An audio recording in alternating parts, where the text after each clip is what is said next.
রহস্যময় এক গ্রাম, এক রাতে উধাও হয়ে গেল সকল মানুষ।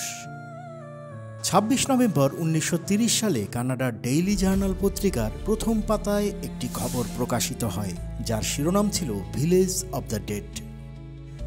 এই খবরটি পুরো কানাডায় আতঙ্ক ছড়িয়ে দেয়, কারণ উত্তর কানাডায় একটি গোটা উপজাতি রাতারাতি কোনো চিহ্ন ছাড়াই হঠাৎ করে কোথাও উধাও হয়ে গিয়েছিল। আন্তবাণীর আজকের ভিডিওতে আমরা জানব সেই রহস্যময় ঘটনাটি। উত্তর কানাডার দূরবর্তী অঞ্চলে লেক এনজিকোটিলের তীরে একটি ছোট্ট গ্রামে নুমি ট্রাইব বসবাস করত। সেখানে প্রায় ১০০ থেকে ১৫০ জন মানুষ বাস করত, যারা লেক থেকে মাছ ধরে তাদের জীবিকা নির্বাহ করত। এটি উত্তর কানাডার সেই অঞ্চল যেখানে কঠিন আবহাওয়ার কারণে হাজার হাজার নয় বরং লাখ লাখ বর্গ কিলোমিটার এলাকা জুড়ে হাতে গোনা মাত্র কয়েক হাজার মানুষ বসবাস করে। লেকে মাছ ধরার পাশাপাশি আশেপাশের এলাকায় অন্যান্য পশু শিকারও হতো, আর এর জন্য অনেক ভ্রমণ পিপাসু শিকারীও এখানে আসত। নভেম্বর ১৯৩০-এর এক ভয়াবহ ঠান্ডা দিন, জো লিভার নামের এক শিকারী এখানে শিকারে এসেছিল। শিকারে এতটাই মগ্ন হয়ে গিয়েছিল যে বুঝতেই পারেনি কখন সন্ধ্যা নেমে গেছে। তার মনে ছিল কাছেই নুমি ট্রাইবের বসতি, আগের মতো লেকের তীরে নুমি ট্রাইবের গ্রামে গিয়ে রাতটা কাটাবেন। আতিথেয়তার জন্য এই গ্রামের মানুষ বাইরের মানুষের কাছে খুবই প্রশংসিত ছিল। সন্ধ্যা নামতেই জো লিভার তার জিনিসপত্র গুছিয়ে গ্রামের দিকে রওনা হলো। সেই রাতে আকাশ ছিল চাঁদের আলোয় আলোকিত, কিন্তু চারপাশ ছিল সম্পূর্ণ নীরবতা। না কোনো মানুষ দেখা যাচ্ছিল, না কোনো শব্দ শোনা যাচ্ছিল। জো কেবল তার নিজের পায়ের শব্দটাই শুনতে পাচ্ছিল। যদিও আগে এমন ঘটেছে, তবুও সেদিন কিছু একটা অস্বাভাবিক লাগছিল।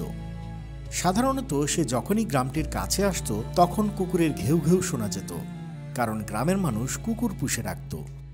কিন্তু সেদিন গ্রামটির কাছে পৌঁছালেও চারপাশে ছিল কেবল শূন্যতা এবং নিস্তব্ধতা। এটি অনুভব করে জো তার পায়ের গতি বাড়িয়ে দিল। তার মনে হচ্ছিল হয়তো গ্রামের মানুষ ঘুমিয়ে আছে বা কোথাও গেছে। দূর থেকেই সে গ্রামটির তাঁবুগুলো দেখতে পেল, যেগুলোর একটি থেকে ধোঁয়া উঠছিল, কিন্তু কাছে গিয়ে কোনো শব্দ শোনা গেল না। অবশেষে যখন জো গ্রামে ঢুকলো, তখন অবাক হয়ে দেখল সেখানে না আছে কোনো মানুষ, না আছে কোনো প্রাণী।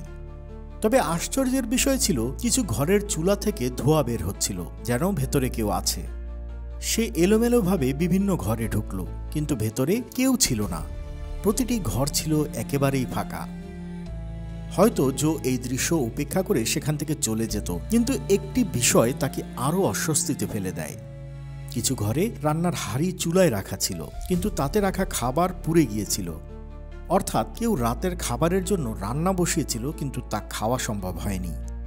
এমনকি গ্রামের মহিলারা যে কাপড় সেলাই করছিল তা আধা সেলাই করা অবস্থায় পড়েছিল এবং শুয়ে সুতো লাগানো ছিল। এটি দেখে মনে হচ্ছিল গ্রামের মানুষ হঠাৎ করেই সবকিছু ফেলে কোথায় যেন চলে গেছে। কিন্তু প্রশ্ন হলো, তারা গেল কোথায়? জো পুরো গ্রাম খুঁজতে শুরু করলো। দেখলো গ্রামের মানুষদের পোষা কুকুরগুলোর গলায় দড়ি বাঁধা ছিল, কিন্তু তারা না খেতে পেয়ে মারা গেছে। যদিও কুকুরগুলোর সামনে খাবার রাখা ছিল, কিন্তু খাওয়ানোর মতো কোনো মানুষ সেখানে ছিল না। এক জায়গায় জো একটি কবর খোঁড়া অবস্থায় দেখতে পেল।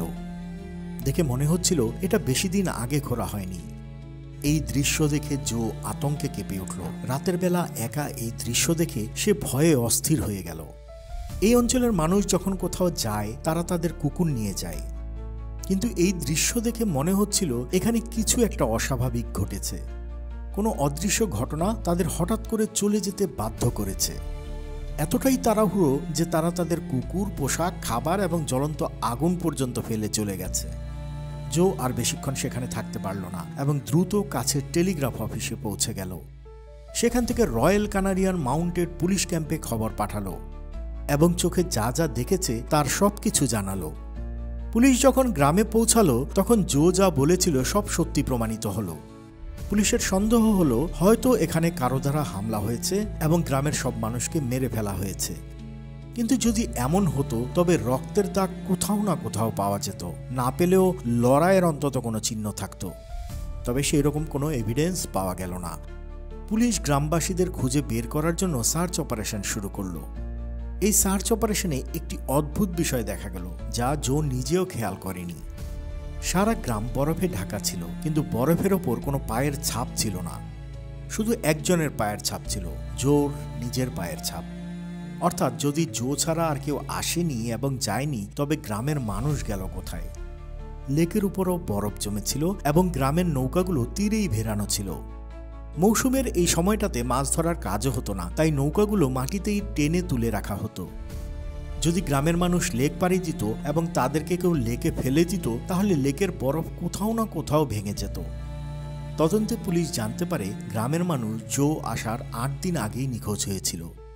কারণ কুকুরের মৃত্যু 2-1 দিন না খাওয়ার কারণে হয় না। ঘর থেকে ধোঁয়া ওঠা প্রমাণ করেছিল তাদের উধাও হয়ে যাওয়ার বেশি দিন হয়নি। কারণ কাঠ নিভে গেলেও অনেকক্ষণ ধোঁয়া বের হতে থাকে। পুলিশের সামনে অনেক প্রশ্ন ছিল, কিন্তু কোনো উত্তর ছিল না। মাসের পর মাস সার্চ অপারেশনের পর পুলিশ এই কেসকে অমীমাংসিত হিসেবে ঘোষণা করে বন্ধ করে দেয়। সময়ের সাথে সাথে মানুষও ঘটনাটি ভুলে যেতে থাকে। এই ঘটনার 50 বছর পর 1984 সালে রজার এবং নির্জল ব্ল্যান্ডল নামের 2 লেখক একটি আর্টিকেল লেখেন এবং এই ঘটনার সাথে এলিয়েনদের সংযুক্ত করার চেষ্টা করেন।